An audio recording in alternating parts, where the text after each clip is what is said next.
بسم اللہ الرحمن الرحیم، السلام علیکم ورحمۃ اللہ۔ میں ہوں کاشف رضا اور آپ دیکھ رہے ہیں میرا چینل کاشف رضا جرنلسٹ۔ آج میرے ساتھ موجود ہیں احسان علی عارف ایڈوکیٹ صاحب، جو کہ تحریک لبیک پاکستان کے کارکنان کے کیس دیکھ رہے ہیں اور ساتھ ہی مسجد رحمت للعالمین کا کیس بھی دیکھ رہے ہیں۔ کل ہے 13 فروری اور کورٹ میں ہیرنگ ہے، تو ہم سر سے پوچھیں گے کہ کل کے حوالے سے اب کتنے پر امید ہیں؟ کیا آپ کو لگتا ہے کل مسجد کھول دی جائے گی؟ السلام علیکم سر۔ جی وعلیکم السلام ورحمۃ اللہ۔ سر بہت شکریہ آپ کا۔ اور سر بتائیے گا کہ کتنے پر امید ہیں کل کے حوالے سے؟ دیکھیے جی، 5 دسمبر 2025 کو کورٹ نے حکم دیا تھا، ہائی کورٹ نے ہوم سیکرٹری پنجاب کو کہ وہ اپنی ایجنسی سے بھی میٹنگ کرے، ان سے بھی رپورٹ گیدر کرے کرنٹ سچویشن کے بارے میں، کیونکہ پرانی جو رپورٹ تھی جس کی بنیاد پر انہوں نے مسجد سیل کی تھی وہ تھی 14 اکتوبر 2025 کی رپورٹ۔ تو ایجنسیز کی رپورٹ تھی کہ یہاں اور یہ ہو سکتا ہے، تو لہٰذا اس کو سیل کی جائے۔ تو جج صاحب نے کہا تھا جناب یہ تو اب پرانی رپورٹ ہو گئی، سچویشن چینج ہو گئی ہے، تو نئی رپورٹس گیدر کیجیے۔ اب نئی رپورٹس انہوں نے پہلے ایجنسیز کی گیدر کی ہیں، پہلے DIC ہوئی ہے، ڈسٹرکٹ انٹیلیجنس کمیٹی کی میٹنگ ہوئی ہے، پھر PIC ہوئی ہے، تو پروونشل انٹیلیجنس کمیٹی کی میٹنگ ہوئی ہے۔ اب آج انہوں نے آج سے مراد آج نہیں، گزشتہ کل انہوں نے ہمیں ہیرنگ دی تھی، ہمیں بلایا تھا ہوم سیکرٹری صاحب نے، اور ہمیں بھی انہوں نے سنا، اور سن کر ان کا جیسچر تو اچھا لگا تھا، لیکن البتہ جو ایجنسیز کے لوگ تھے وہی گھسی پیٹی باتیں، جی وہاں سے لوگ نکلیں گے، وہاں یہ کریں گے، اور وہاں جو ان کا مرکز ہے جی وہ لانچنگ پیڈ ہے جی، وہ گھسی پیٹی باتیں جو پہلے کرتے تھے وہی کر رہے تھے۔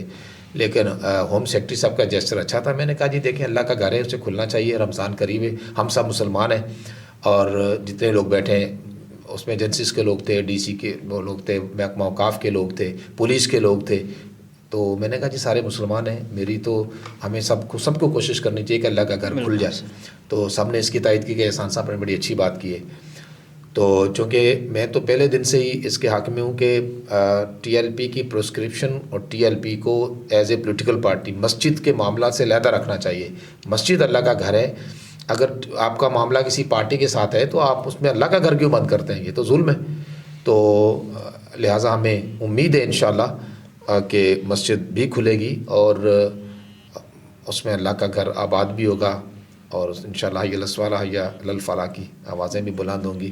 اور میں لوگوں سے بھی کہتا ہوں کہ اللہ کیسے پر امید رہیں، ٹھیک ہے انشاءاللہ۔ کیا کہتے ہیں جی، بتوں سے تجھ کو امیدیں، خدا سے نا امیدی، مجھے بتا تو صحیح اور کافری کیا ہے؟ تو پھر یہ تو نہیں ہے نا کہ آپ نا امید ہو جائے، نا امیدی کا تو لفظ ہی نہیں ہے۔ انشاءاللہ کھلے گی اللہ کے فضل سے۔ ہم نے بہت ایفرٹس کیے اس کے لیے، بڑی محنت کی ہے، اور آپ جانتے ہیں کہ ہم فرنٹ فٹ پر دونوں طرف سے لڑائے، یعنی گورنمنٹ سے، ایجنسی سے، اپنوں سے بھی۔ ہاں جی، وہ میں اکثر کہا کرتا ہوں نا کہ ایک طرف آدائے دی، ایک طرف حاسدی، بندہ ہے تنہا شہا تم پہ کروڑوں درود۔ وہ اس لیے کہتا ہوں سنیوں میں کام کرنا آسان نہیں ہے، باہر والے بعد میں کوئی نقصان پہنچاتے ہیں، اپنے والے پہلے پہنچاتے ہیں۔ تو یہ سنی ایسی قومیں نہ کام کرتے ہیں نہ کرنے دیتے ہیں۔ اچھا سر، آپ نے کہا کہ ہم نے غیروں سے بھی جھگڑا کیا اور اپنوں سے بھی، مطلب ان کے ساتھ لڑے ہیں، مشکل کس کے ساتھ تھا؟ اپنوں سے، ہمیشہ اپنوں سے لڑائی کرنا مشکل ہوتا ہے۔ وہ ایک تو گھر کے بیدی ہوتے ہیں، اور دوسری بات یہ ہے کہ بڑا انفارچونیٹ ہے کہ لوگ چھوٹی چھوٹی باتوں میں نا نمبر ٹانگنے کی کوشش کرتے ہیں، وہ اپنا نمبر بڑھانے کے چکر میں دیکھتے نہیں ہیں کہ دیکھیں اگر کوئی بندہ کھڑا ہو گیا ہے فرنٹ فٹ پہ ہمت کر کے تو اس کا ہاتھ مضبوط کریں تاکہ وہ بہتر ڈیلیور کر سکے، وہ آپ کو اچھا رزلٹ دے سکے، وہ آپ کو مسلک کو فائدہ پہنچا سکے۔ یہاں بدقسمتی یہ اگر کچھ بندہ کھڑا ہوتا ہے تو دوسرے اس کی ٹانگیں کھینچتے ہیں کہ یار یہ کیوں کھڑا ہو گیا، تو تم ہو جاتے نا، تمہیں کسی نے روکا تھا؟ خود کھڑے نہیں ہونا، خود کام کرنا، نہیں دوسرے کو کرنا نہیں دینے، نہ کھیڑا گے نہ کھیڑن دیا گے۔ بالکل ایسا ہی ہے۔ بہت شکریہ سر آپ کا۔ احسان صاحب سے آپ نے سن لیا کہ کل کے حوالے سے پر امید ہیں، تو آپ بھی دعا کیجیے گا، سر بھی پر امید ہے۔ ہمیں اجازت دیجیے گا، انشاءاللہ کسی نئے پروگرام میں ملاقات ہوگی۔ اللہ حافظ۔